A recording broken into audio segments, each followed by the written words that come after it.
Olá, eu sou o Felipe, eu sou médico de família, sou teleconsultor aqui do Telesaúde Goiás. Eu peço licença para você antes desse vídeo começar, porque eu gostaria de convidar os profissionais, médicos e enfermeiros do SUS que atuam na atenção primária no estado de Goiás a utilizar o serviço de teleconsultoria aqui do Telesaúde Goiás.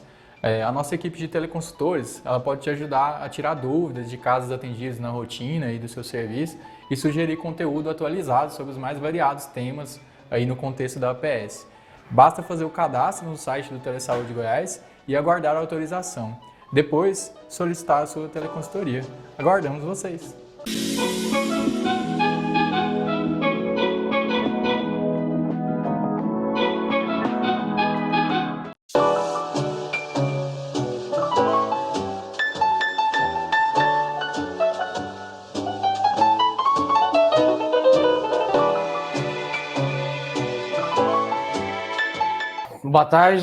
Boa tarde a todos, tudo bem?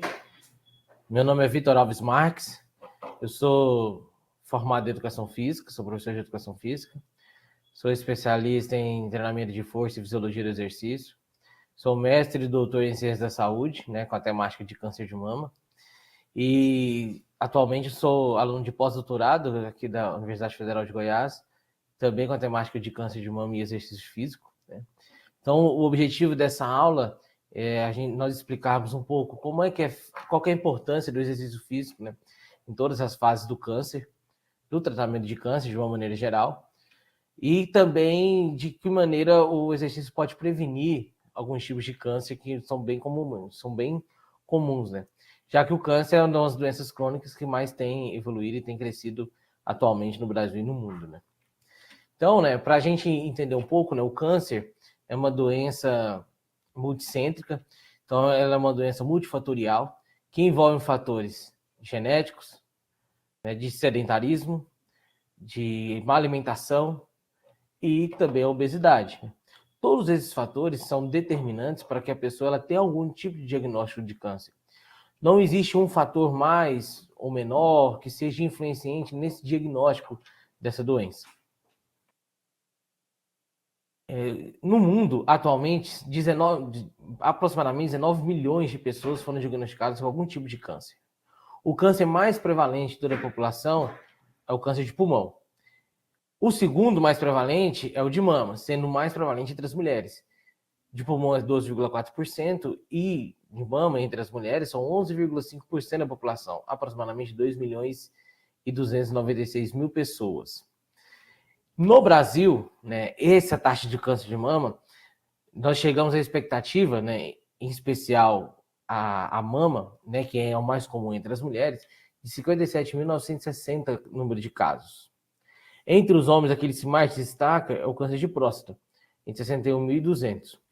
Quando nós olhamos, né, para a nossa região, né, aqui em Goiânia, no nosso estado, a gente tem 1.600 pessoas, né, 1.600 pessoas diagnosticadas com câncer de mama, e aqui na capital, aproximadamente 250 pessoas foram diagnosticadas no último ano, né, no último triênio, de acordo com o INCA, né?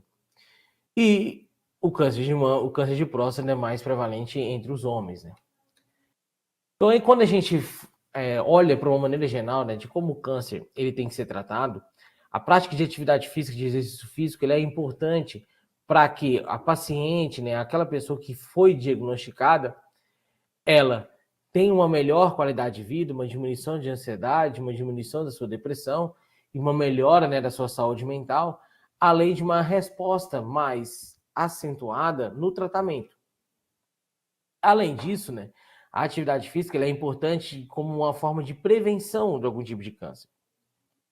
Então, alguns dados mais consolidados da literatura indicam que a atividade física vai diminuir o risco de câncer de colo, de mama e pulmão, independente do impacto da atividade física, né, no peso do indivíduo. Ou seja, embora o exercício, né, a atividade não leve a uma redução da massa corporal, essa atividade física ela vai ser importante, porque a atividade, né, o exercício como um todo, ela é anti-inflamatória, ou seja, ela diminui a inflamação.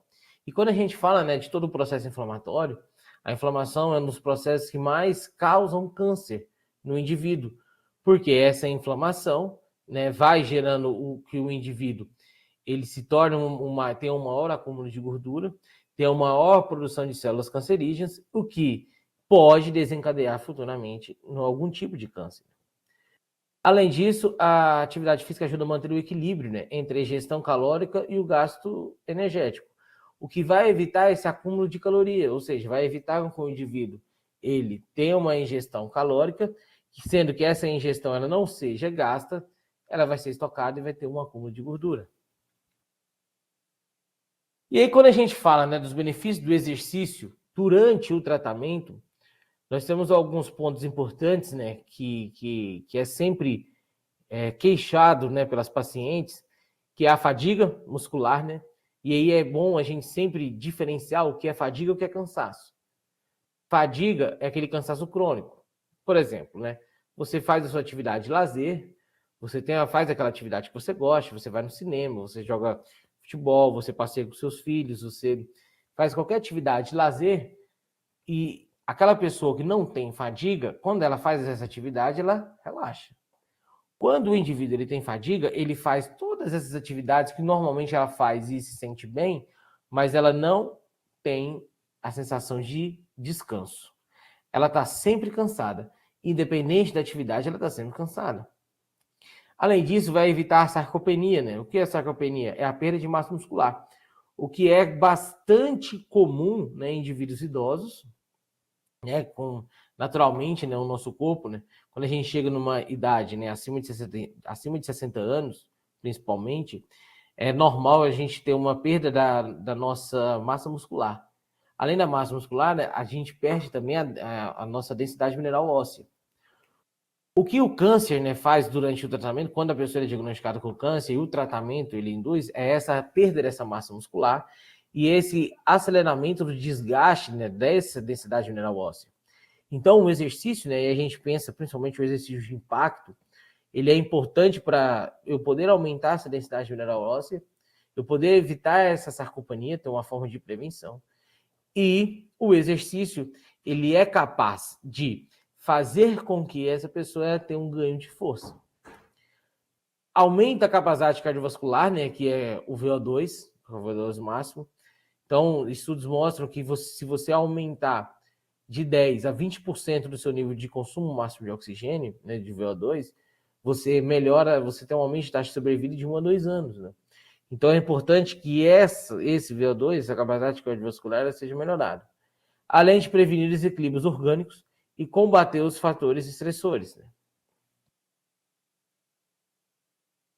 E aí, geralmente, comumente, né, na literatura, né, a gente tem algumas recomendações padrões, né, para a prática de exercício.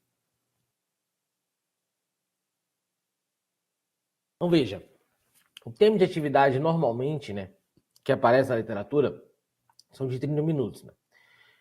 A média que dura, né, os estudos tem uma duração de 2 a 6 meses.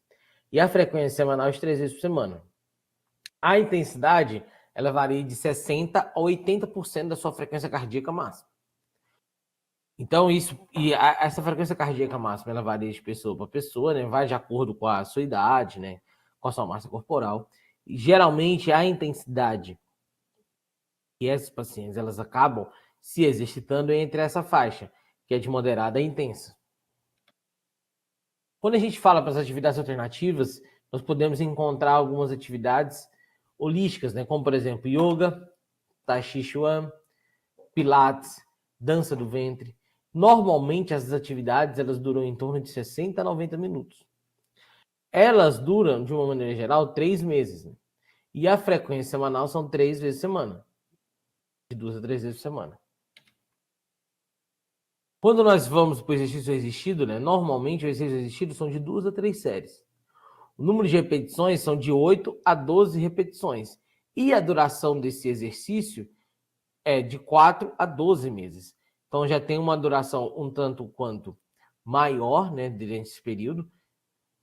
A duração ela já é mais prolongada, porque vai abarcar as pacientes sobreviventes com câncer de mama. Né?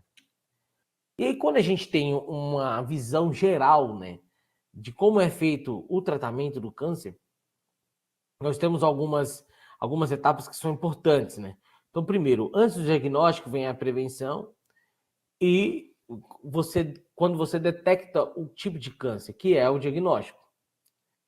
Após o diagnóstico, né, você tem a parte do tratamento. Esse tratamento, ele varia de acordo com o do tipo de câncer, com o tamanho, com o estadiamento. Esse tratamento, ele passa pela cirurgia, químio e rádio.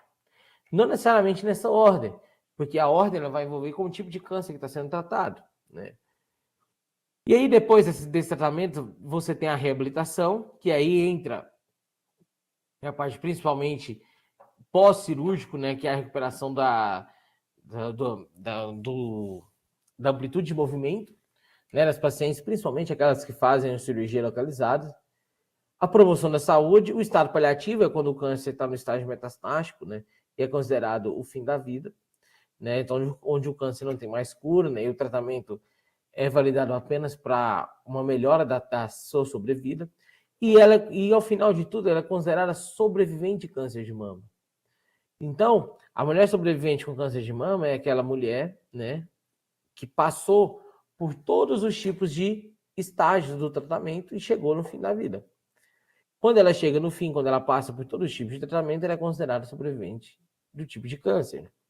E isso, né, eu dou o exemplo mais comum, né, que é o câncer de mama, que é o mais comum entre as mulheres, mas qualquer tipo de câncer onde a pessoa ela chega no seu estágio final, ela é considerada sobrevivente desse tipo de câncer. E aí nós temos a quimioterapia, né? Geralmente a quimioterapia, ela tem ela varia de 4 a 6 meses, né? Então a quimioterapia, ela é dividida em 2 tipos de fármacos. Nós temos a antraxiclina e nós temos os taxanos. A antraxiclina, ela é utilizada em são ciclos de 21 em 21 dias. Então a pessoa, ela vem, ela toma a dose de quimioterapia, vai para casa, daqui 21 dias ela volta, tomou a dose de quimioterapia. Ela é considerada uma droga mais forte, é um tratamento de choque. E aí, depois que ela termina esses 4 ciclos de químio, ela é capaz de ter queda do cabelo, né? Ela sente uma maior fadiga, ela sente um maior desconforto. Tudo isso depois desses primeiros 4 ciclos de 21 e 21. Logo após esse ciclo das antraxiclinas, ela entra para uma fase chamada dos taxanos. Os taxanos são uma droga que ela é utilizada cada semana. Uma vez por semana ela vem e utiliza a droga de quimioterapia. Então, os efeitos colaterais dela já são mais brandos, né? E aí a gente já tem alguns estudos, né, que embasam de que o exercício ele é importante, né, durante o tratamento dessa quimioterapia, né? E aí existem algumas questões, né, algumas questões culturais e algum receio, né, das pacientes de treinarem com cargas altas, né? E aí um estudo, né, realizado por um grupo da Letônia mostrou de que o treinamento resistido com cargas altas em pacientes com câncer de mama, elas melhoram, elas auxiliam durante o tratamento quimioterápico, né? E aí, por exemplo, esse protocolo, as mulheres elas faziam de 4 a 6 repetições, né? Com cargas que chegam até de 80 a 90 a 100, de 90 a 100% do seu RM. Né? O que é o RM? É a repetição máxima. É a capacidade de carga que a pessoa ela consegue carregar para fazer uma repetição. E aí, o que os estudos mostraram? Que as mulheres que treinaram com carga pesada, elas foram melhores, né? Elas aumentaram o seu nível de força, o seu RM. Elas aumentaram, né, a massa muscular do quadríceps. Quadríceps femoral, houve um aumento muito grande desse quadríceps, em comparação ao grupo controle. E no teste de caminhada de 6 minutos, houve também uma melhora, ou seja, nessa caminhada de 6 minutos, aquelas pessoas que fizeram o treinamento resistido, elas caminharam por mais tempo, ou uma maior distância. Além disso, houve uma melhora na performance, né, de sentar e levantar a cadeira, ou seja, quem fez musculação, quem fez treinamento resistido com cargas altas, elas teve uma maior repetição de sentar e levantar a cadeira, e teve uma melhor um melhor tempo quando eu subo e desço das escadas, né? Além disso, né, quando a gente pensa, né, nos estudos com câncer, é muito comum qualquer associação com a fadiga e a qualidade de vida. Então, o exercício resistido, geralmente os estudos com câncer, vai sempre estar permeado com pacientes que estão fazendo algum tipo de tratamento e sendo avaliada a sua fadiga e qualidade de vida. Por quê? Durante a quimioterapia, esses fatores de fadiga e qualidade de vida são os que mais afetam as pacientes, né? E aí, quando a gente fala desses dois fatores, né, como eles são avaliados? Eles são avaliados através de questionários. E aí existem diversos questionários, e questionários das diversas formas, e inclusive existem questionários específicos para a população com câncer, que isso vai ser importante para o indivíduo avaliar o efeito do exercício, né, e principalmente do exercício resistido, dentro da fadiga e da qualidade de vida.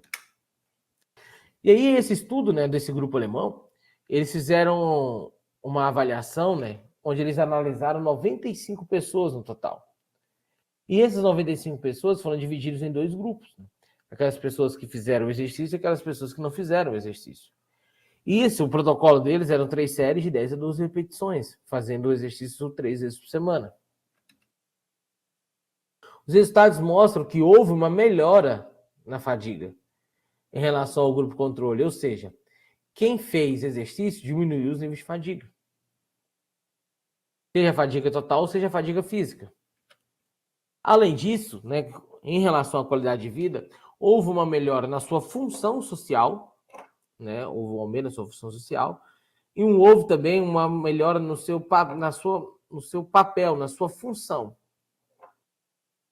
Ou seja, houve uma melhora na sua função social e uma melhora no seu papel social, na sua importância, na sua motivação, né? Houve uma melhora nesses fatores. E aí, quando a gente vai avaliar, né, os efeitos da quimioterapia durante o uso da antraciclina, nós podemos observar que a quimioterapia, né, a força muscular e a qualidade de vida, ela teve uma influência, né, em relação ao grupo controle. Ou seja, quando a gente compara as mulheres sobreviventes, as mulheres em tratamento quimioterápico do primeiro ciclo de antraciclina em relação ao grupo controle, nós percebemos que as mulheres elas têm uma menor força de preensão palmar. Ou seja, a força isométrica, a força manual, ela é menor em relação ao grupo controle. Quando nós avaliamos, né, em relação ao pico de torque, o que é o pico de torque? Que é a máxima de força produzida por esse indivíduo, nós encontramos que não há uma diferença muito grande entre os indivíduos com quimioterapia e os indivíduos comparados que são aparentemente saudáveis. Isso nos mostra o quê? Que o exercício ele tem um efeito contínuo. A queda, né, de força, ela vai vir durante o tempo, onde aquela pessoa que está no início do tratamento quimioterápico, ela não foi afetada ainda com sua força. Mas veja, esse estudo, né, que nós realizamos, né, foi feito com as mulheres que estavam no período inicial do tratamento quimioterápico. Ou seja, entre aquelas primeiras 4 ciclos, né, de antraciclina, elas foram avaliadas ali, entre o primeiro e o 4º ciclo. Comparado com as mulheres, né, que são aparentemente saudáveis, que não têm nenhum tipo de câncer, não houve nenhuma diferença. Isso para elas é importante. Mas isso nos chamou a atenção, porque a perda de força dessas mulheres vai vir com o decorrer do tratamento. E aí, quando a gente tem um outro tipo de tratamento, é a radioterapia, né? A radioterapia, ela é realizada todos os dias, né? Geralmente são realizadas de 25 a 30 sessões, né, de radioterapia. Geralmente é feito durante um mês, né? E aí a radioterapia, ela pode ser pré-cirúrgica, né? Ela pode ser neoadjuvante, ela pode ser adjuvante, que é logo depois da cirurgia, e pode ser realizado logo depois da quimioterapia. Isso depende muito de como é o estadiamento do tumor, né? Então, a rádio, né, entre os estudos que a gente destaca, é uma intervenção durante a radioterapia, né, um estudo alemão realizou, avaliando a inflamação, né. Então, eles avaliaram, né, dois tipos de interleucina, que é a interleucina 6, que é uma interleucina pró-inflamatória, e a interleucina 1RA, que é uma interleucina anti-inflamatória. Então, eles pegaram, né, este grupo, e dentro da interleucina 6 eles dividiram em dois grupos, de exercício e controle, e a 1RA foram divididos também, a interleucinas entre o exercício e o controle. O que foi encontrado é que os indivíduos que realizaram o exercício não houve uma alteração na interleucina 6. Porém, os indivíduos que não realizaram, houve um aumento da interleucina 6. Houve um aumento da interleucina inflamatória. Então, ou seja, quem não fez exercício, houve uma piora na sua inflamação. E para o paciente, durante, né, o tratamento radioterápico, quando eu tenho esse aumento do meu sistema inflamatório, eu tenho uma tendência de aumento, né, de células cancerígenas. Eu tenho uma maior dificuldade desse tratamento fazer algum tipo de efeito. Quando eu faço uma relação entre a interleucina 6 e uma interleucina 1RA, o exercício também não houve uma alteração desses fatores, porém há um aumento durante aquelas pessoas, um aumento da inflamação daquelas pessoas que não realizaram o exercício. O que também se torna um motivo de preocupação, né? E aí, quando a gente compara, faz uma relação com dor, nós reparamos que os indivíduos que fizeram o exercício, em ambos os grupos, eles tiveram uma relação negativa com a fadiga e com a dor. O que isso significa na prática? Aquelas pessoas que fizeram exercício tiveram uma diminuição nos seus níveis de fadiga e de dor. Ou seja, foi inversamente proporcional. Quem faz exercício tem menor dor e tem menor fadiga. E aí, a última fase, né, do tratamento dessa paciente, e em específico o paciente com câncer de mama, é a hormonioterapia. E aí nós temos dois tipos de medicamento. Um que é o tamoxifeno e o outro que é o anastrozol, né? Então, qual que é a diferença, né? O tamoxifeno, a mulher, principalmente, os dois são bloqueadores hormonais, né? O tamoxifeno, ela é utilizado com aquela mulher que já tem o bloqueio hormonal, ou seja, ela já está na menopausa. Ela foi induzida a entrar na menopausa pela quimioterapia. O anastrozol é utilizado para aquela mulher que ainda não entrou na menopausa, por algum motivo, e aí a gente pode elencar alguns, né? Principalmente pela idade, pelo estilo de vida. A mulher, mesmo com a doença, ela não entrou na menopausa. Só que, para o tratamento, é importante que ela entre, porque o hormônio, ele é um fator, né, principalmente nas mulheres de estrogênio e progesterona, mas isso a gente pode ampliar para todos os tipos de câncer, né, como, por exemplo, de próstata. Os hormônios, né, progesterona, estrogênio, testosterona, elas são estimuladores de produção de células cancerígenas, né? Então, quando eu tenho o bloqueio hormonal desses hormônios, é importante para evitar que essas células se espalhem para o restante do corpo. Então, nós temos esses dois tipos de medicamentos. Esses medicamentos, eles são utilizados de 5 a 10 anos. Qual que é o principal objetivo desses medicamentos? Evitar que o câncer volte.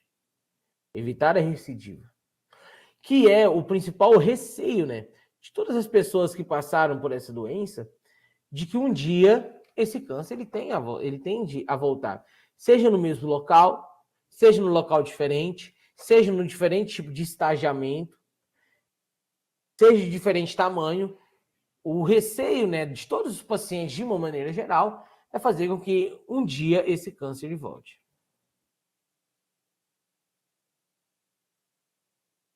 E aí nós temos, né, os diversos estudos, né? Por exemplo, tem um estudo, né, que foi realizado pelo nosso grupo que avalia o efeito do treinamento, o intervalo de recuperação dessas mulheres com câncer de mama, né? Hoje, né, na literatura é preconizado que o intervalo de recuperação delas são de 2 minutos. E essa preconização vale graças a esse estudo que nós produzimos aqui. Então, ó, como é que foi feito esse estudo, né? Foram divididas as mulheres com câncer, sobreviventes de câncer de mama, elas foram divididas, elas foram comparadas às mulheres aparentemente saudáveis, né, do grupo controle. E aí nós podemos observar que elas faziam 3 séries, né, de 4 a 6 repetições, né, na cadeira isocinética, que é, né, como se fosse uma cadeira extensora, né, para quem frequenta a academia. Então a pessoa ela fica sentada numa cadeira e ela tenta levantar o máximo de força possível. Então ela fazia esse número de repetições de 4 a 6 repetições, dava 1 minuto de descanso. Ela voltava, né, uma semana depois, fazia esse mesmo número de repetições e dava 2 minutos de descanso e avaliado o pico de torque.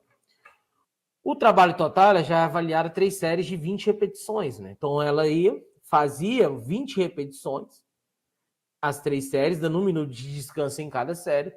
Depois, uma semana depois, ela voltava, fazia as mesmas 20 repetições, com descanso de 2 minutos em cada série. O grupo controle das mulheres aparentemente saudáveis fizeram a mesma coisa. E aí, o que nós observamos, né? É normal nós termos uma diferença, uma diminuição no nível de força entre as séries. Por quê? A fadiga ela é acumulada. Então, é normal. Se você faz uma quantidade de séries, né, na primeira repetição, é normal que ela tenha uma diminuição ali para a terceira. Isso nós observamos tanto no grupo com câncer de mama, quanto no grupo de mulheres aparentemente saudáveis. O que é interessante, e é o que nos fez pensar de que o protocolo utilizado seria um de 2 minutos, né, de recuperação, o ideal para essas pacientes, foi a perda de força que foi avaliado. Veja só, quando eu dou 1 minuto de descanso, a perda de força, né, muscular, a perda de força, o declínio do pico de torque entre a primeira e a terceira série foi de 18%. Quando eu dou 2 minutos de descanso, a perda da primeira para a terceira série é de 7%. O grupo controle também acompanhou esse declínio. Então, no primeiro minuto, nós temos de 18%, e quando eu tenho 2 minutos, eu tenho uma recuperação de 13%, uma perda de 13%. O que acontece? Se nós colocarmos essa mulher sobrevivente a algum tipo de câncer, ou esse indivíduo sobrevivente a algum tipo de câncer, para dar 1 minuto de descanso, eu posso gerar nela um estresse oxidativo, o que não é interessante para essa paciente, porque ela vai responder de uma forma mais lenta ao exercício. Quando eu dou um intervalo maior, eu tenho uma recuperação maior de todos os níveis de glicogênio, níveis de ATP-CP, toda a bioenergética dessa paciente, o organismo dela, ela vai sempre procurar o equilíbrio. E quando eu dou esse intervalo maior, eu tendo a ter um equilíbrio melhor. Então, por isso que o recomendado para esses pacientes são 2 minutos. E aí, quando a gente olha, né, para avaliar também o trabalho total, nós temos que entre a primeira e a terceira série, nós também tivemos um aumento, né, desse trabalho total de 24%, né, uma perda desse trabalho total de 24%, e em 2 minutos de aproximadamente 10%. Ou seja, com 2 minutos ela já vai estar recuperada para fazer uma outra atividade, um outro exercício. E, consequentemente, a resposta dela pós-exercício, ela vai ser melhor se for trabalhada durante esses 2 minutos. E aí nós temos alguns, né, dentro do treinamento resistido, o primeiro artigo que a gente envolve o treinamento resistido foi em 2004, né? E aí existem algumas lacunas que ainda precisam ser respondidas, principalmente relacionadas ao câncer de mama. Por exemplo, existem algumas variáveis, né, que até há um tempo atrás, essas variáveis não eram presentes em alguns artigos científicos, e nós, né, como profissionais da saúde, quando vamos prescrever alguma atividade, né, como professores de educação física, é importante alguns parâmetros, né, algumas variáveis do treinamento resistido para que nós possamos prescrever o treinamento de uma forma adequada, né? E aí alguns parâmetros, né, como por exemplo, intervalo de recuperação, percentual de carga, cadência, né, que é a velocidade que você realiza o exercício, elas não apareciam nos estudos, né? E aí dentro, né, dessa revisão, nós verificamos que existem alguns outros problemas relacionados, né, aos estudos envolvendo as pacientes com câncer de mama que precisam ser descobertos. Né? Então, a gente tem algumas questões que são importantes. Primeiro, o ganho de força. O ganho de força, ela não está relacionada ao linfedema. O que é o linfedema? Linfedema é aquele inchaço, né? A paciente, né, principalmente do câncer de mama, quando ela realiza mastectomia, que é a retirada da mama, ela tem uma perda, né? Ela tem um acúmulo de sangue, principalmente na região da axila. Esse acúmulo de sangue, né, ele acaba influenciando no sistema linfático, ou seja, o sangue ele tem uma maior dificuldade para percorrer, né, a sua corrente sanguínea de forma normal.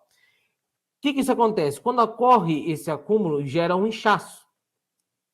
Por isso que, geralmente, o braço, né, das pacientes, principalmente do lado da cirurgia, ela tem uma tendência a ter um inchaço maior. Esse inchaço gera um desconforto e gera uma dor.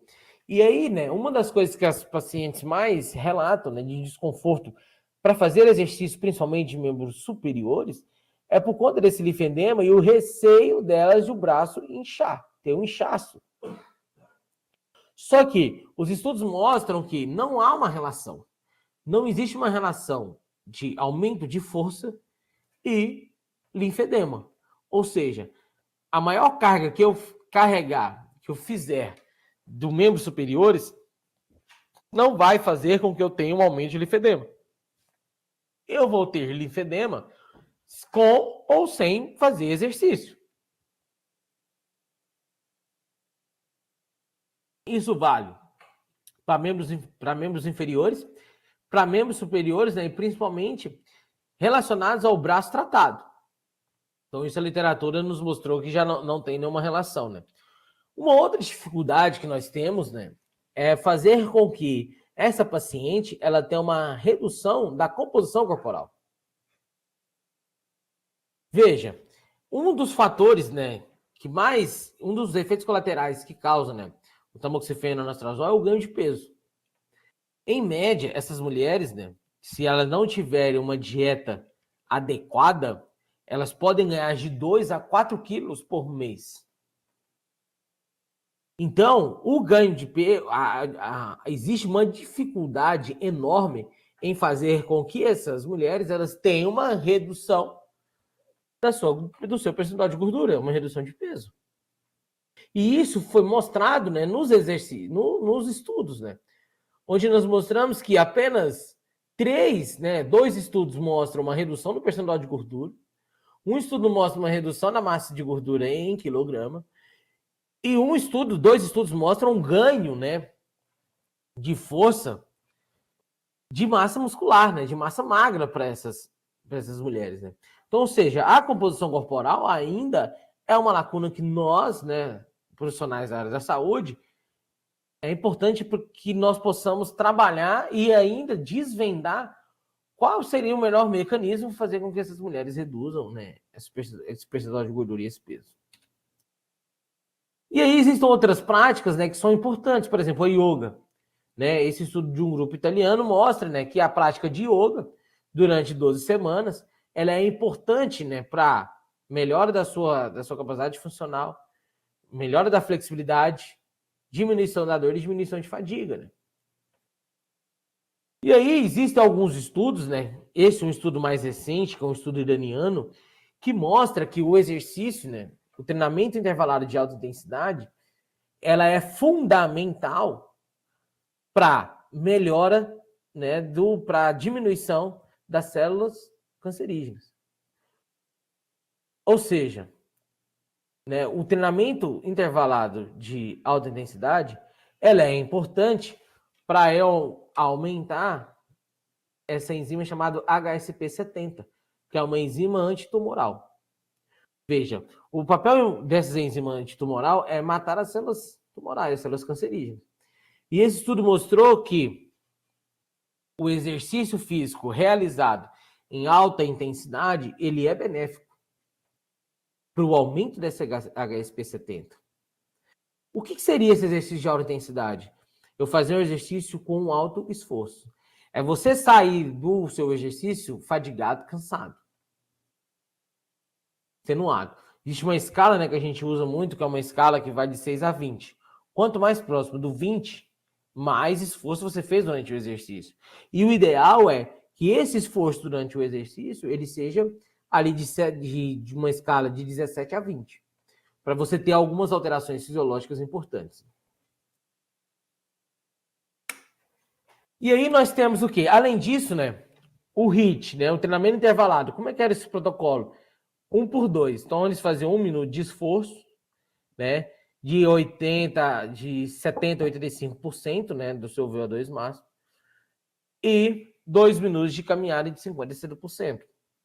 Então, o grupo que realizou esse treinamento intervalado, ele houve um aumento de uma interleucina importante, que é uma interleucina anti-inflamatória, que é a interleucina 4. Além disso, né, o treinamento intervalado de alta intensidade houve uma redução da interleucina 6, que é uma redução, que é uma citocina pró-inflamatória. E veja, quem fez o HIIT, quem fez o protocolo de exercício, houve um aumento nos níveis de HSP70. O que significa? Quem fez o HIIT, quem fez o protocolo intervalado de alta intensidade, houve um aumento nos seus níveis de sua enzima antitumoral. Ou seja, quem fez exercício de alta intensidade melhorou os seus níveis antitumorais. Ou seja, é importante durante o tratamento que esse indivíduo faça exercício durante toda a fase do tratamento, mas que faça exercício gerando um esforço. Então, a palavra, né, que nós mais utilizamos hoje durante a prática do exercício físico é o esforço, né? E aí nós temos outras comparações, né? Principalmente em pacientes com câncer de mama, né? Nós desenvolvemos um estudo avaliando a fadiga, qualidade de vida e ansiedade com essas mulheres fazendo o protocolo uma vez por semana. Por quê? Existe uma grande dificuldade, né? Quando a gente olha para o nosso país, né, existem algumas dificuldades socioculturais que essas mulheres enfrentam, né? Por exemplo, a falta de tempo para fazer exercício, a falta de estrutura, né, a locomoção, o transporte, isso tudo são variáveis que podem influenciar, fazer com que essa pessoa ela não faça exercício. E aí, com esse nosso estudo, nós avaliamos, né, o treinamento resistido com essas mulheres, fazendo com elas, melhorando a fadiga, qualidade de vida e ansiedade, uma vez na semana. E os estudos mostram que quem fez exercício, né, o exercício, houve uma melhora nos níveis de fadiga, né, comportamental, afetiva, sensorial, cognitiva e na fadiga geral. Comparando com ela mesma do pré, entre o pré e pós. E comparando também com o grupo controle. Quando nós olhamos, né, para a ansiedade, também houve uma redução nos níveis de ansiedade. Então, ou seja, tanto a ansiedade estado quanto a ansiedade traço. Então, quando nós paramos para pensar, né, esse protocolo de exercício é feito uma vez por semana até a falha volitiva. O que é a falha volitiva? É igual você quando faz exercício na academia, você está fazendo, por exemplo, um leg press ou um supino, qualquer tipo de exercício, ou uma corrida, quando você sente um desconforto, você pede para parar. Você para. Essa é a fadiga volitiva. Foi isso que a gente utilizou com essas mulheres aqui no nosso estudo, né? E aí, para finalizar, né, entrando para a parte final, quais são as recomendações, né, para o paciente com câncer? Primeiro, o volume de séries de 2 a 3 séries. A intensidade até a carga volitiva. Quanto maior esforço, melhor, né? E aí a gente utiliza, né, alguns padrões, né? Se a pessoa consegue fazer de 10 a 12 repetições na próxima série, então, aumento de carga. Não existe nenhuma contraindicação de exercício. Ela pode fazer leg press, puxar.